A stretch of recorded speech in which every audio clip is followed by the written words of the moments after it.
Hi, എല്ലാവർക്കും നമസ്കാരം. നമുക്ക് കാറ്റത്തെ കിളിക്കൂട്ടിലെ നിധിയുടെയും സുധീഷിൻ്റെയും നാളത്തെ നല്ലൊരു കഥ കേൾക്കാം. അങ്ങനെ സുധീഷ് തോമസ് ഏട്ടനുമായിട്ട് ബാറിലിരുന്ന് ഇങ്ങനെ മദ്യപിക്കുകയാണ്. മദ്യപിച്ച് നല്ല രീതിയിലാണ് സുധീഷ് വീട്ടിലോട്ട് വരുന്നത്. വീട്ടിൽ വരുന്നത് സുധീഷിനെ കാണുന്ന ഭാസ്കരൻ ചോദിക്കുന്നു, നീ എന്താണ് ഈ കുടിച്ചിട്ടൊക്കെ വരുന്നതെന്നൊക്കെ ചോദിക്കുന്നു. ഞാൻ കുടിച്ചെന്നൊക്കെ പറഞ്ഞ് ബോധമില്ലാതെ തന്നെയാണ് സുധീഷ് ഭാസ്കരനോട് സംസാരിക്കുന്നത്.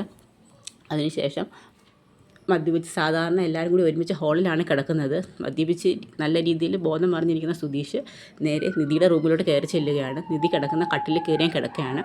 ഞെട്ടി എഴുന്നേൽക്കുന്ന നിധി സുധീഷിനെ പിടിച്ച് തെള്ളുന്നുണ്ട്. ആ സമയത്ത് സുധീഷ് പറയും, നീ എന്തിനാ നിധി ഈ പേടിക്കുന്നത്? ഞാൻ നിൻ്റെ ഭർത്താവല്ലേ, നിൻ്റെ കഴുത്തിൽ കിടക്കുന്ന താലി ഞാൻ കെട്ടിയതല്ലേ, നമ്മൾ ഒരുമിച്ച് ഈ റൂമിൽ കിടന്നതുകൊണ്ട് ഒരു കുഴപ്പമില്ല. സുധീഷ് എന്തൊക്കെയാണ് പറയുന്നത്, സുധീഷിന് ബോധമില്ലയോ എന്നൊക്കെ ചോദിക്കുന്നു. എനിക്ക് നല്ല ബോധമുണ്ട്, ഞാൻ ബോധത്തോടു കൂടി ഓരോന്ന് പറയുന്നതെന്നൊക്കെ പറഞ്ഞ് നിധിയോട് സംസാരിക്കുന്നു. നിധി പെട്ടെന്ന് ഭയക്കുകയാണ്. സുധീഷിൻ്റെ പെട്ടെന്നുള്ളൊരു മാറ്റം കാണുമ്പോൾ മുറിയിൽ നിന്ന് ഇറങ്ങി പോകാൻ പറയുമ്പോൾ സുധീഷ് മുറി അങ്ങ് ലോക്ക് ചെയ്യുകയാണ്. ആ സമയത്ത് നിധി റൂമിനകത്ത് കിടന്ന് ബഹളം വെക്കുന്നുണ്ട്. ഇത് കേൾക്കുന്ന സുഭാഷും നികേഷും ഹരീഷും എല്ലാം കൂടി എഴുന്നേൽക്കുന്നുണ്ട് ഹാളിൽ നിന്ന്. സുധീഷിൻ്റെ സംസാരവും നിധിയുടെ ഒച്ചയുമാണ് കേൾക്കുന്നത്. അങ്ങനെ റൂമിൽ വന്ന് വിളിക്കുന്നുണ്ട്. വിളിക്കുന്ന സമയത്ത് നിധി കതക് തുറക്കാൻ സുധീഷ് സമ്മതിക്കത്തില്ല. അങ്ങനെ പെട്ടെന്ന് സുഭാഷ് തള്ളി കതക് തുറക്കുകയാണ്. ആ സമയത്ത് സുധീഷിനെ റൂമിനകത്ത് കാണുകയാണ്. എന്തൊക്കെയാടാ നീ കാണിക്കുന്നതെന്ന് ചോദിക്കും. കള്ളും കുടിച്ച് ബോധമില്ലാതെ വന്നിട്ട് എന്തൊക്കെയാണ് നീ കാണിച്ചു കൂട്ടുന്നത്? സുഭാഷ് ഏട്ടാ, ഇവളെൻ്റെ ഭാര്യയല്ലേ, ഞാൻ നിധിയുടെ കൂടില്ലേ താമസിക്കേണ്ടത് എന്നൊക്കെ പറയുന്നു. കള്ളു കുടിച്ചിട്ട് ഓരോ വിവരക്കേട്ട് വിളിച്ച് പറയുന്നു എന്നൊക്കെ ചോദിച്ചിട്ട് സുഭാഷ് സുധീഷിനെ അടിക്കാനായിട്ട് കയ്യോങ്ങുകയാണ്. അങ്ങനെ അവിടെ ഒരു പ്രശ്നം നടക്കുകയാണ്. ആ സമയത്ത് നിധി നല്ലോണം കരയുന്നുണ്ട്. നിധി എന്ത് പറഞ്ഞ് ആശ്വസിപ്പിക്കണമെന്ന് ആർക്കും അറിയത്തില്ല. അതിനുശേഷം സുധീഷ് പോയി ബോധമില്ലാതെ പോയി കിടന്ന് ഉറങ്ങുകയാണ്. പിറ്റേ ദിവസം രാവിലെ തന്നെ നിധി ജോലിക്കാൻ ഇറങ്ങുന്നുണ്ട്. എല്ലാവരും വളരെ വിഷമിച്ചിരിക്കുകയാണ്. എന്താണ് പറയേണ്ടതെന്ന് പോലും നിധിയുടെ മുഖത്ത് നോക്കാൻ പോലും ആർക്കും കഴിയുന്നില്ല. നിധി രാവിലെ ജോലിക്ക് പോവുകയാണ്. പോകുന്നതിന് ശേഷം നിധിയുടെ കൂടെ ജോലി ചെയ്യുന്നൊരു ഫ്രണ്ടിൻ്റെ അടുത്ത് പറയുന്നുണ്ട്, നീ താമസിക്കുന്ന ഹോസ്റ്റലിലല്ലേ, എനിക്ക് റൂം ശരിയാക്കി തരണമെന്ന് പറയുന്നുണ്ട്. പെട്ടെന്ന് എന്താ നിനക്ക് ഹോസ്റ്റലിലോട്ട് മാറാൻ തോന്നുന്നത്? അല്ല, ഞാനൊരു കസിൻ്റെ വീട്ടിലാണ് നിൽക്കുന്നത്, അവിടുന്ന് ജോലി സ്ഥലത്ത് വരുന്ന ദൂരം ഉണ്ടെന്നും പറയുന്നുണ്ട്. അപ്പോൾ അതിനെന്താ നമുക്ക് അന്വേഷിക്കാമെന്ന് പറയും. അങ്ങനെ ആ കൂട്ടുകാരി പറയും, ഞാൻ താമസിക്കുന്ന ഹോസ്റ്റലിലെ മാഡത്തിനോട് സംസാരിക്കാമെന്ന് പറയും. അതിനുശേഷം സുധീഷ് നേരെ വരുന്നത് ഹരീഷിൻ്റെ വർക്ക്ഷോപ്പിലോട്ടാണ്. ഹരീഷിൻ്റെ വർക്ക്ഷോപ്പിൽ വന്നതിന് ശേഷം ഹരീഷിന് നല്ല ദേഷ്യമുണ്ട് സുധീഷിനോട്. എന്താ ഇന്നലത്തെ കെട്ടൊക്കെ ഇറങ്ങിയെന്നൊക്കെ ചോദിക്കും. എടാ, അത് ഇന്നലത്തെ ബോധമില്ലാതെ എനിക്ക് സംഭവിച്ചോ എന്ന് പറയും. തനിക്ക് ബോധമില്ലെങ്കിൽ ഇങ്ങനെയൊക്കെയാണോ കാണിക്കേണ്ടതെന്ന് ചോദിക്കും.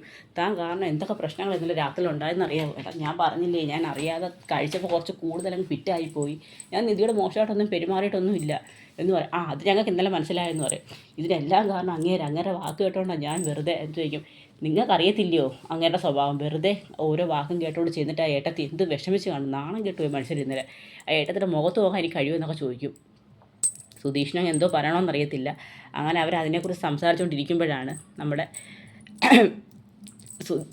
ഹരീഷിൻ്റെ കാമുകി നീതു അങ്ങോട്ട് വരുന്നത്. നീതു ആ സമയത്ത് സുധീഷ് വരുമ്പോഴേ ചന്തുവിൻ്റെ അടുത്തൊരു ചായയൊക്കെ വാങ്ങാൻ ചന്തുവിനെ പറഞ്ഞു വിടും.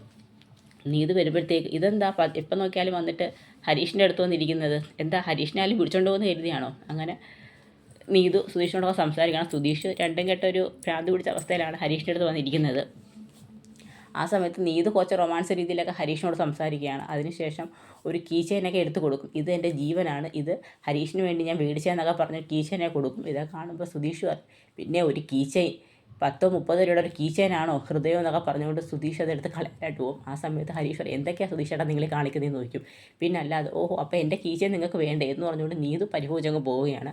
അതിനുശേഷം പറയും, എനിക്ക് ഒന്നാമത് മൊത്തത്തിൽ ദേഷ്യം പിടിച്ചിരിക്കുക എന്നൊക്കെ പറയും. നിങ്ങൾ ഇനി ഇങ്ങനെ വെറുതെ ഇരുന്ന് പ്രാന്ത് കയറാതിരിക്കും, ഇവിടെ എന്തായാലും സംഭവിക്കാനുള്ളതെല്ലാം സംഭവിച്ചു, ഇനി ഒന്നും പറഞ്ഞിട്ട് കാര്യമില്ലല്ലോ, എന്തായാലും വീട്ടിലോട്ട് ചെല്ലാം, എന്താ ഏട്ടത്തിൻ്റെ തീരുമാനമെന്ന് വീട്ടിൽ ചെന്നതിന് ശേഷമല്ലേ അറിയാൻ പറ്റത്തുള്ളൂ എന്നൊക്കെ ഹരീഷ് നമ്മുടെ സുധീഷിനോട് പറയുന്നുണ്ട്. അതിനുശേഷം നിധിയുടെ സുഹൃത്തും കൂടി ചേർന്ന് ഹോസ്റ്റലിലോട്ട് ചെല്ലുന്നുണ്ട്. ഹോസ്റ്റലിൽ ചെന്നതിന് ശേഷം അവർ മേഡത്തിൻ്റെ അടുത്ത് കയറി റൂമിൻ്റെ കാര്യമൊക്കെ സംസാരിക്കും. റൂമിൻ്റെ കാര്യം സംസാരിക്കുന്ന സമയത്ത് പറയും, അത് ഇപ്പം ഇവിടെ റൂമൊന്നും അലൗഡ് അല്ലെന്ന് പറയും. അത് മേഡം അത്യാവശ്യമാണ്, ഇവൾക്ക് പെട്ടെന്ന് കസിൻ്റെ വീട്ടിൽ താമസിച്ചുകൊണ്ടിരുന്നത്, ജോലിക്ക് വരാനുള്ള സൗകര്യത്തിനാണ് നോക്കിയെന്നൊക്കെ പറയും. അത് ഒരു റൂം എടുക്കണമെങ്കിൽ 10,000 ആവും, അതല്ല ഷെയർ ചെയ്യണമെങ്കിൽ തന്നെ 7,000, പിന്നെ 3 മാസത്തെ വാടക അഡ്വാൻസ് തരണമെന്ന് പറയും. അയ്യോ, 3 മാസത്തെ വാടകയൊന്നും തരാൻ പറ്റത്തില്ല, ഒരു മാസത്തെ വാടക, ഒരു മാസത്തേതോ പ്ലീസ് മാഡം, ബാക്കി ഞാനും കൂടി സഹായിക്കാം എന്നൊക്കെ പറയും. അങ്ങനെ അവർ റൂമിൻ്റെ കാര്യമൊക്കെ അവിടെ ശരിയാക്കും. അതിനുശേഷം നിധി നേരെ വീട്ടിലോട്ട് വരികയാണ്. വീട്ടിൽ വന്നതിന് ശേഷം അവിടുന്ന് പെട്ടിയും മറ്റു കാര്യങ്ങളൊക്കെ എടുക്കും. ലോക്കൽ ഗാർഡിയനായിട്ട് ആരെങ്കിലും വന്ന് സൈൻ ചെയ്ത് കൊടുക്കണം, പ്രൂഫ് ഉൾപ്പെടെ കൊണ്ടുവന്ന്. ആ സമയത്ത് വീട്ടിലോട്ട് വന്ന് ഡ്രസ്സെല്ലാം പാക്ക് ചെയ്യാനായിട്ട് ഇരിക്കുകയാണ്. ആ സമയത്ത് അതിനു മുമ്പ് തന്നെ സുഭാഷിൻ്റെ വർക്ക് സൈഡിലാണ് ആദ്യം വരുന്നത്. വർക്ക് സൈഡിലോട്ട് വന്നതിന് ശേഷം സുഭാഷിൻ്റെ അടുത്ത് സംസാരിക്കും. എന്താ മോളെ എന്ന് ചോദിക്കും. സുഭാഷിന് നല്ല ടെൻഷനുണ്ട്. ഇന്നലെ നടന്നതും മോൾ ഇനി ആലോചിക്കേണ്ട, സംഭവിച്ചു പോയെന്നൊക്കെ പറഞ്ഞ് സുഭാഷ് ക്ഷമയൊക്കെ പറയും. സാരമില്ല സുഭാഷ് ചേട്ടാ എന്ന് പറയും. ഞാൻ സുഭാഷ് ചേട്ടനെ കാണാൻ വന്നത് ഞാൻ ഹോസ്റ്റലിലോട്ട് മാറി താമസിക്കാൻ തീരുമാനിച്ചു. ഹോസ്റ്റലിലോട്ടോ? എന്താ മോളെ ഇന്നലെ നടന്ന സംഭവം അങ്ങനെ ആയതുകൊണ്ടാണോ എന്ന് ചോദിക്കും. അതേ സുഭാഷ് ചേട്ടാ, എനിക്ക് മാറി താമസിക്കണം, എനിക്കിനി അവിടെ താമസിക്കാൻ കഴിയില്ല എന്ന് പറയും. നിധിയെ കൂടുതൽ നിർബന്ധിക്കാനും സുഭാഷിന് കഴിയുമായിരുന്നില്ല. സുഭാഷ് പറയും ശരി മോളുടെ തീരുമാനം അങ്ങനെയാണെങ്കിൽ അത് തന്നെ നടക്കട്ടെ എന്ന് പറയും. അങ്ങനെ വീട്ടിൽ വന്ന് ഡ്രസ്സെല്ലാം എടുത്ത് പാക്ക് ചെയ്യുന്ന സമയത്ത് നികേഷ് വരും. എന്താ ഏട്ടത്തി, ഞാൻ ഹോസ്റ്റലിലോട്ട് മാറി താമസിക്കാൻ തീരുമാനിച്ചു നികേഷ് എന്ന് പറയും. അപ്പോഴത്തേക്ക് നികേഷിന് അങ്ങ് നല്ല സങ്കടവും വിഷമമൊക്കെ വരും. കാരണം നിധി അങ്ങനെ തീരുമാനം എടുക്കും, അത് എല്ലാവർക്കും അറിയാമായിരുന്നു. ഏട്ടത്തിക്ക് പോകണം നികേഷ് എന്ന് പറയും. അങ്ങനെ നിധി ബാഗും എല്ലാം എടുത്തുകൊണ്ട് നേരെ ഹോസ്റ്റലിലോട്ട് പോവുകയാണ്. സുഭാഷാണ് നിധിയെ ഹോസ്റ്റലിലോട്ട് കൊണ്ടുവിടാൻ വേണ്ടി പോകുന്നത്. അപ്പം അതൊക്കെയാണ് നമ്മൾ നാളെ കാണാൻ പോകുന്നത്. അപ്പോൾ ഇതിൻ്റെ കഥയുടെ ബാക്കി ഭാഗമായിട്ട് നാളെ കാണാം. എല്ലാവർക്കും വീഡിയോ ഇഷ്ടമായെങ്കിൽ ഒന്ന് സപ്പോർട്ട് ചെയ്യണേ. എല്ലാവർക്കും ഒരു നല്ല ദിവസം തരുന്നു. നന്ദി.